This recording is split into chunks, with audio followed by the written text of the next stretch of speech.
আজি মোৰ স্বৰচিত কবিতা অপূৰ্ব সুন্দৰ প্ৰাকৃতি তুমি।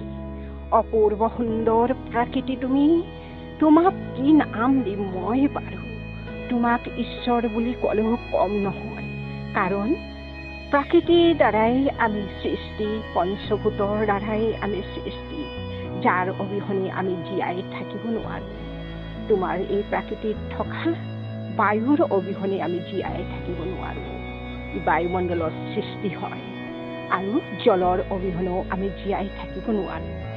পানীৰ অবিহনে আমি জীয়াই থাকিব নোৱাৰোঁ আৰু ৰ'দ সূৰ্যৰ তাপ তাৰ অবিহনেও আমি জীয়াই থাকিব নোৱাৰোঁ। পৃথিৱী, যিখন পৃথিৱীত আমি মানৱ আছোঁ, পৃথিৱীৰ অবিহনে আমি জীয়াই থাকিব নোৱাৰোঁ। পৃথিৱীতেই আমাৰ শস্যৰ উৎপাদন হৈছে, নানা ধৰণৰ খেতি বাৰী, তাকেই খাই আমি জীৱন ধাৰণ কৰিছোঁ। আকাশ তত্ত্ব, তাৰ অবিহনেও আমি জীয়াই থাকিব নোৱাৰোঁ। তাতেই বায়ুমণ্ডলৰ সৃষ্টি হৈছে। প্ৰাকৃতি, চোৱাচোন তোমাক মই কি নাম দিম। তোমাক মই ঈশ্বৰ নামে পৰিচিত কৰিলোঁ আজি। অপূৰ্ব সুন্দৰ তুমি, তোমাৰ তুলনাৰ সীমা নাই। অপূৰ্ব সুন্দৰ, চাৰিওফালে পৃথিৱীখন যেতিয়া এবাৰ চকু ফুৰাই চাওঁ, লাগে গোটেই পৃথিৱীখন যে এক সুন্দৰ দৃশ্য, যাক মোৰ মন মগ্ন কৰি তোলে। অপূৰ্ব সুন্দৰ তুমি, তুমিয়েই ঈশ্বৰ।